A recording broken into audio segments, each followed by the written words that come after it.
Do you remember the US elections of 2020? Joe Biden won those elections. He was the establishment candidate, the foreign policy veteran, the guy who said America is back. Back to what exactly? Destabilizing countries or abandoning allies?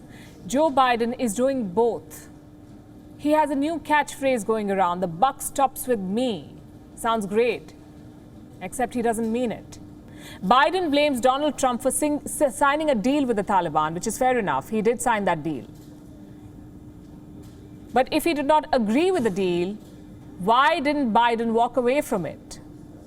He has reversed almost every Trump-era policy, so why not this one? No answers. The president also blames the Afghan leaders and the army. He basically called them deserters and cowards. Clearly, the buck does not stop with Joe Biden. He is the one passing it around.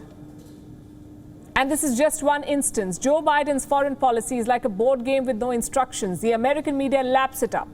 But those policies have real-world consequences, like what we are seeing in Afghanistan. Biden was completely disconnected from the reality. Let me give you examples.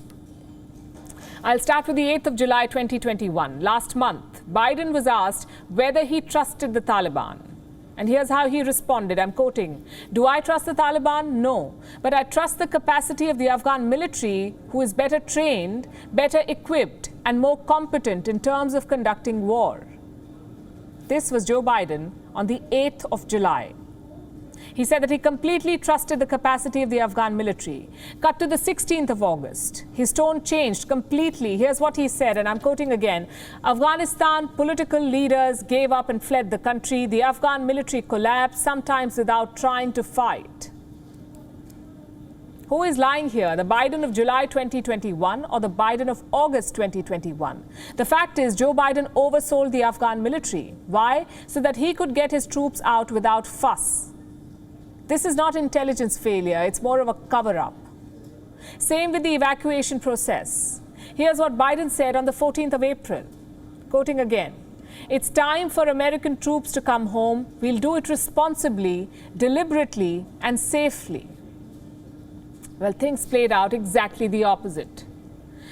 American planes were taking off with Afghans stuck on the landing gear. So what does Joe Biden do? Another U-turn. He now says that chaos was inevitable. The idea that somehow there's a way to have gotten out without chaos ensuing, I don't know how that happens. I don't know how that happened. Again, which Biden is lying? The president got almost everything wrong on Afghanistan. He said a Taliban takeover was not inevitable. Kabul fell over a weekend. He said Al-Qaeda and ISIS have been driven out of Afghanistan. What does the Pentagon say? Both groups, Al-Qaeda and ISIS, continue to maintain a presence. And now the big lie. Nation building was never America's objective. Let me introduce you to a 59-year-old US Senator from Delaware, a much younger Joe Biden from 2002. That Joe Biden seemed to be in love with the idea of nation building.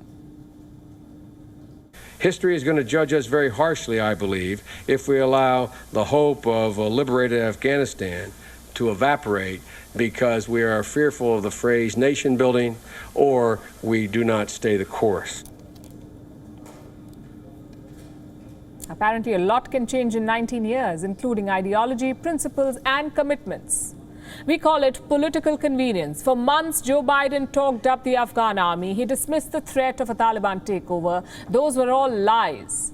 If the buck does stop with him, then Joe Biden must apologize for this debacle.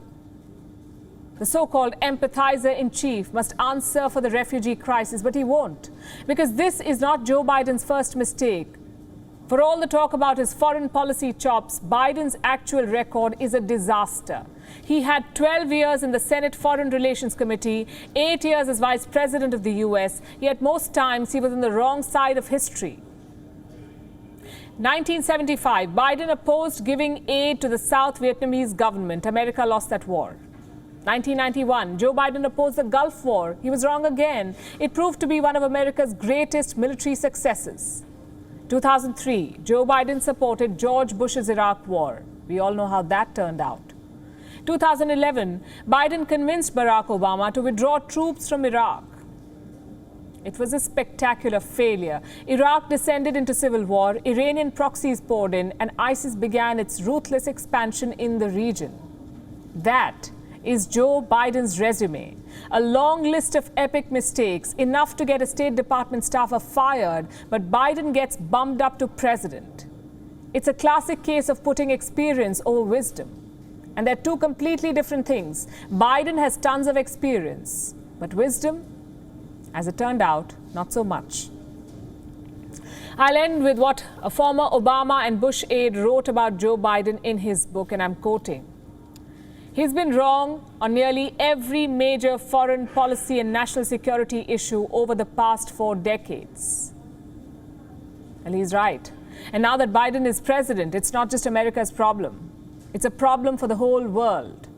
WION is now available in your country. Download the app now and get all the news on the move.